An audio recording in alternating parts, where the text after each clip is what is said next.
good time. Come celebrate 20 years of good times at Morongo Casino Resort and Spa. Morongo.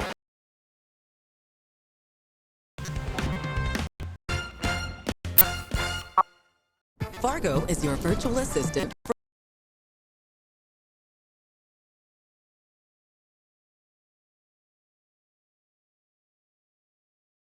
Fargo. Oh, come on. Fargo lets you do this. Fargo, turn on my debit card. I found it. I found my card. And also this. Fargo, turn on my debit card. Do you, Fargo? You can with Wells Fargo.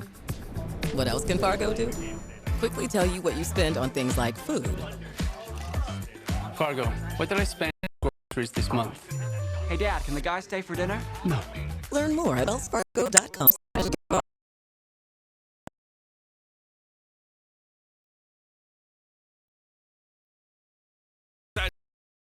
Entire year and stay in shape.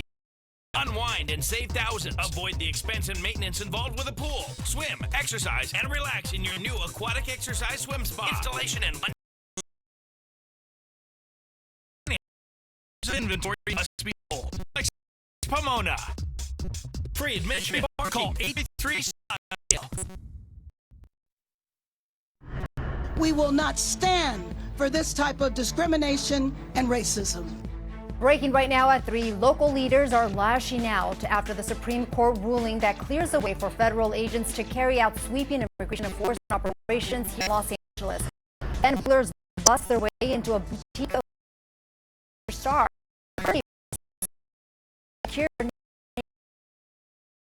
Change is coming in the weather, the cool down on the way, and when you might catch a sprinkle in your first alert forecast. The NBC4 News at 3 starts with breaking news. Breaking right now at 3, an Inglewood man charged with murdering 2 men and trying to kill a third. Investigators say the man accused met all 3 people on a dating app. Good afternoon, everyone. Thank you for joining us. I'm Annabelle Sedano. The crime scene spanned from Inglewood all the way to the Angeles National Forest, where one of the victims' bodies was found. Rakeem Prowl was arrested last week. The DA's office says he shot and killed a man he met on a dating app, stole his car, and dumped his body in the forest. 2 years later, they say Prowl met another man on the same app. That man disappeared 2 days later and was never found, but investigators say they found his car in Prowl's garage. Prowl is also accused of beating and robbing a third man, but that man was able to escape with a broken leg. Prowl was on probation for a series of burglaries in Beverly Hills and Los Angeles. He's due in court any moment now. We'll have an update when we learn more.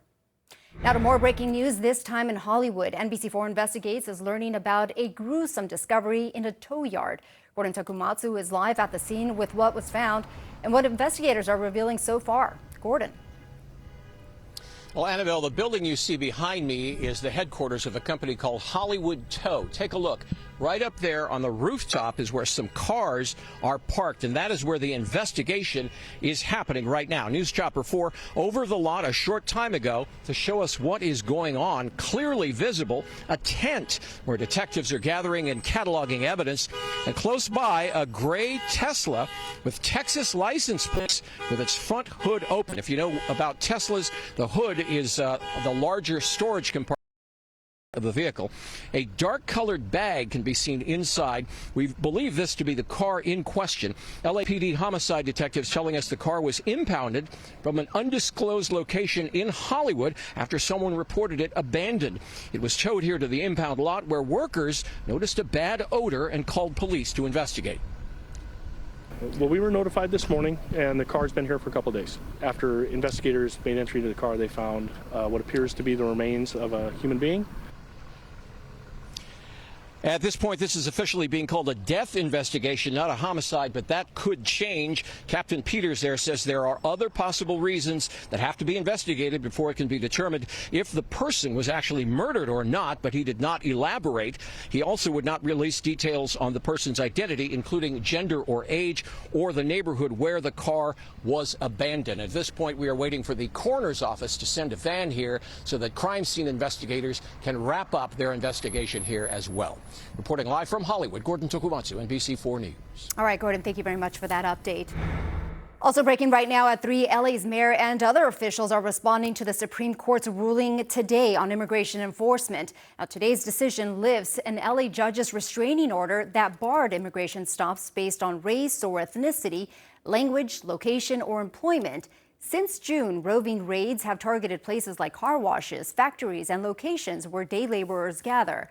Now, the Department of Homeland Security says, quote, DHS law enforcement will not be slowed down and will continue to arrest and remove the murderers, rapists, gang members, and other criminal illegal aliens that Karen Bass continues to give safe harbor. NBC4's Conan Nolan is live in the Westlake District, where Mayor Karen Bass joined the ACLU and other groups this afternoon to denounce the decision. Conan, DHS mentioned the mayor's name in their statement. What did she have to say about it? Well, she was very forceful in her comments. Other members of the city council also weighing in.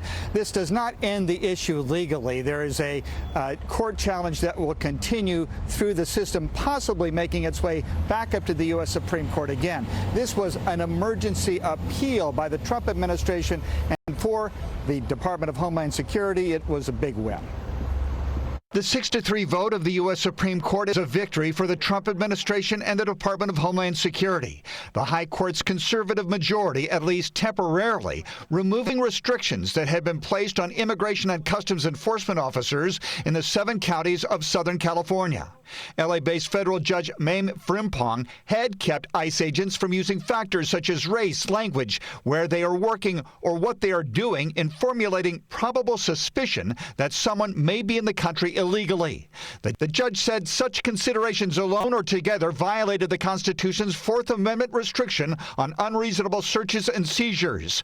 But a majority of the U.S. Supreme Court disagreed enough that today they stayed that court order, allowing ICE to operate as they had done in the past. Jessica Levinson is with Loyola Law School. I think the Supreme Court's decision today gives the ability and authority for ICE agents to go to car washes and construction sites and look at the color of people's skin or their ethnicity, whether or not they're speaking Spanish or speaking in an accent, and to at least have a conversation about that person's immigration status. I don't think you can look at this as anything other than a win for the executive branch, a win for the Trump administration, a win for ICE agents who are saying, how else are we to enforce immigration law?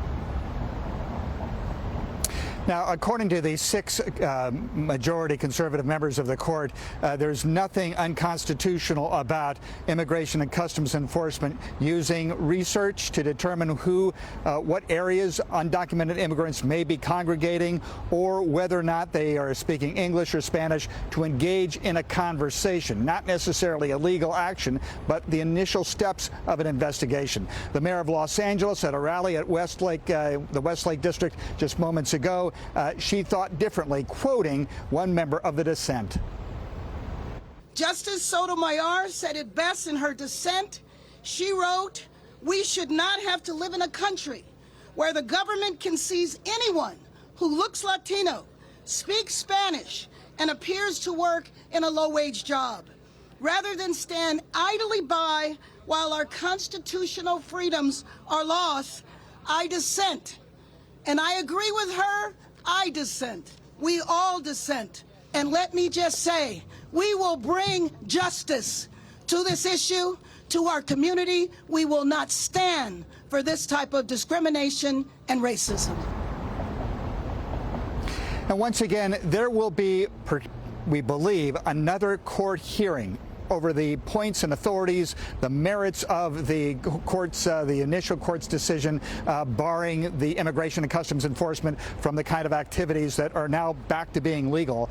But that will wait. Right now, the injunction that stopped them from these roving patrols, that's over. They're going back to what they've been doing before and what they continue to do in the rest of the country. Reporting live from the Civic Center downtown, I'm Conan Nolan, NBC4 News. Back to you. It's a developing story. Conan, thank you very much for that. Meantime, Governor Gavin Newsom released this statement after the Supreme Court ruling Trump's private. After your family and every person is now a target fighting these attacks on California. Coming up on the NBC4 News at 4, more reaction to the ruling. Then at 5, how LA's fashion district is struggling to survive after repeated raids and protests. Meantime, check out the immigration section on the NBC LA app for in-depth coverage of immigration. All right, guys, let's go outside and take a live look there at Mount Wilson. Our meteorologist, Melissa McGee, is tracking a change in your first alert forecast. It's a little cooler. Yeah, you probably noticed the change today, Annabelle. We've got more of that cooling trend that will continue really for the majority of our work week. I want to show you the picture outside as we're looking live at downtown, and currently for the basin coming in at 86, our high so far today in at 88 degrees. Looking at some of these other numbers, we still have numbers in the 80s and the 90s, but here's the takeaway today. We do not have that extreme heat, nor do we have the humidity. So the improvement certainly on the way. 93 in Victorville, 90 in West Covina, 91 in Van Nuys and Thousand Oaks right now coming in at 93. So the 24-hour temperature change telling the story. It's 5 degrees cooler for the basin than where we were just 24 hours ago, and 4 degrees cooler there in Ontario. Satellite and radar showing you why that cooler air is arriving. We've got this trough of low pressure getting closer to California, and that is allowing for that onshore flow to take over. So we've got a pattern change today. You felt it with the cooler air. That will be the case right through our Friday. And then Tuesday through Thursday, we've got morning clouds. Clouds will be thick enough that we could find areas of drizzle in the morning, then some sun by the afternoon. And by Wednesday, we're a good 15 degrees below average. So we'll talk about it coming up with your first alert forecast. Annabelle, back over to you. All right, well, stay tuned for it. Thanks, Melissa. New at 3, a Zen afternoon gone wrong for actor Jerry O'Connell. The LAPD says a woman stole from him as he took a yoga class this weekend. It happened Saturday at Oxygen Yoga and Fitness in Woodland Hills. Police say the woman was caught on camera walking in and swiping O'Connell's phone and wallet after asking to use the studio's bathroom. They say hundreds of dollars were inside that wallet. No word yet on any arrests.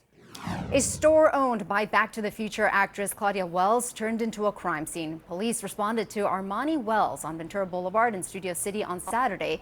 They say thieves smashed the front glass door to get inside and stole more than $30,000 in high-end men's resale clothing. A neighboring business owner tells us this isn't the first time this has happened. Not great. I mean, it's part of life now. Studio City is not